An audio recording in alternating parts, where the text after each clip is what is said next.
Welcome back to the Morning Blend. Before the pandemic, we had just started this new series called The Mader Menu with Chef Tyler Mader. Well, now it's finally back. And today, Tyler takes us around the area for the best in fine dining.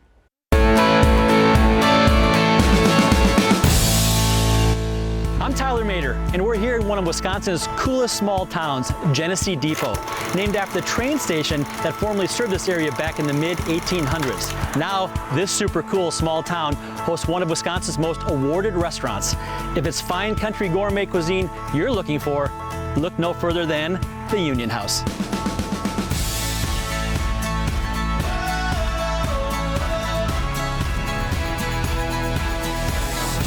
So welcome, this is where the magic happens without question. We are in the back of the house with Chef Curley of the Union House.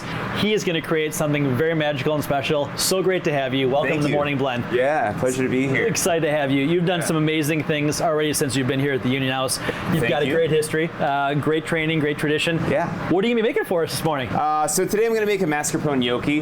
We're going to pan sear it with some candy stripe beets, pomegranates, little baby kale, brown butter of course, and a chestnut puree. So basically what we're doing here is we've got some roasted russet potatoes here. Food mills are great. It allows the bulk of the potato to go through. Nothing too coarse, nothing too fine. This is the fun and messy part where there's really no way to get at it without your hands. I flour the surface here. That's cooking though, right? Yeah, if you don't want to get dirty, 100%. you need to go to a restaurant like this place. Exactly. So I'm going to go ahead and start, aggressively flouring it. Ideally for 6 potatoes, you're going to work about 1 quart or 4 cups of flour. Okay, I was going to ask. All-purpose flour is absolutely fine. So AP is the way to go with that flour, yep. So now I've put 2 eggs in there, and I'm going to go ahead and layer flour on there again. So again, I don't want to start kneading it. I kind of just want to work the flour and egg mixture into the dough. So you should have like a strong percolation in the water. Perfect. But not really a strong boil. So now we'll go right into the canvas pastry bag, and it's important to have a canvas bag. So now we're going to turn over here to the water and just slowly pipe it right in. And we're just basically going to cut it just like this. Fantastic. I have been referred to as the gnocchi ninja from time to time. So I love it. I love it. This is kind of the floating I'm looking for there. This is a really nice formed, concise gnocchi. That's why you're the gnocchi ninja right there. That's right. Those are consistent in terms of the size too. Yeah. Very impressive. Yeah. So there you go. You pick up one. This is great. Yeah. Yeah.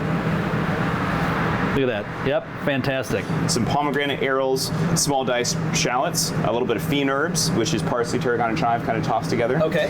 Some cold butter, and of course baby kale as well. So, fantastic. 2 pans here.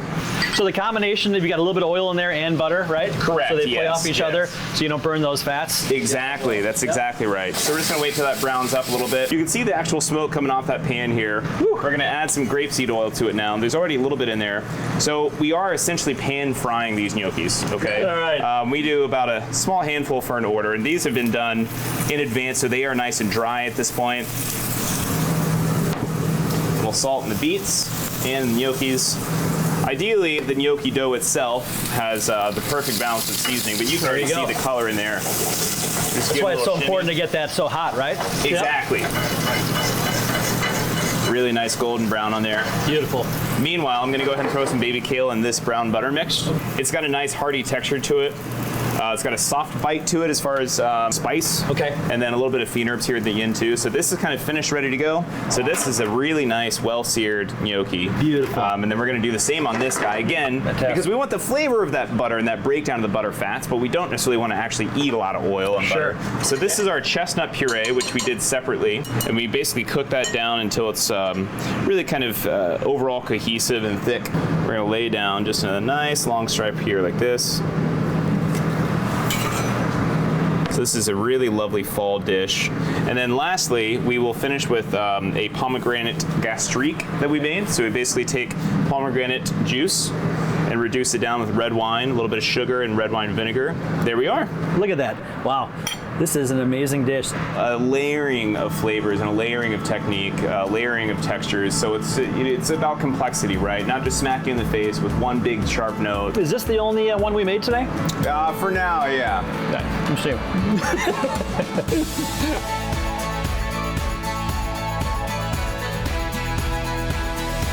Jim, this is so exciting, and it certainly has been a long time coming. We've been discussing this amazing restaurant. The history here is so fantastic, and it's so rich. You've got to share some of the background, if you would, with obviously our viewers. Sure. Well, for those that haven't been here, you need to come out. But it's been here since 1861, and it started off as a hotel. If you look outside, there's a railroad track that goes by. So the railroad track used to stop in 1861, and they'd stay at the hotel, and there was a little bar inside, and they'd have a cocktail. Since then, it transitioned into serving food pretty quickly. You've done a lot of really special things here since you've taken over ownership of the restaurant. One of the things is the VIP room, which is upstairs. We're going to take a peek at that as well.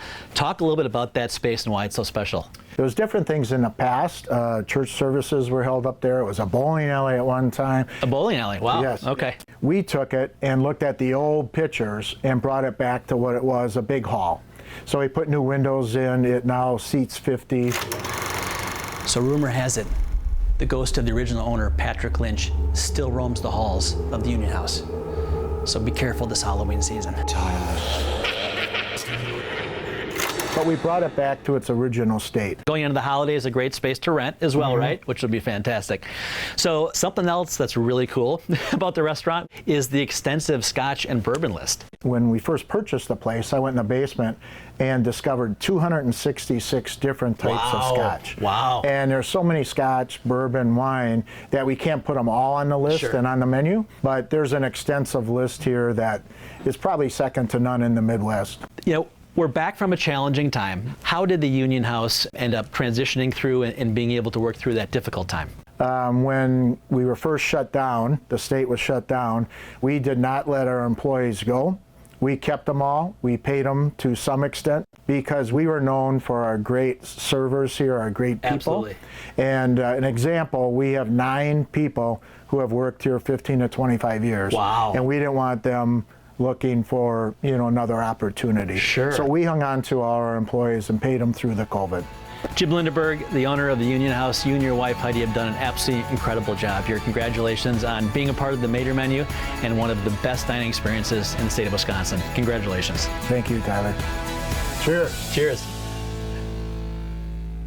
Cheers. That was amazing, Tyler. Love that. Be sure to follow Tyler on Instagram at The Mater Menu for a chance to win a $50 gift card to his featured restaurants. I want to go there.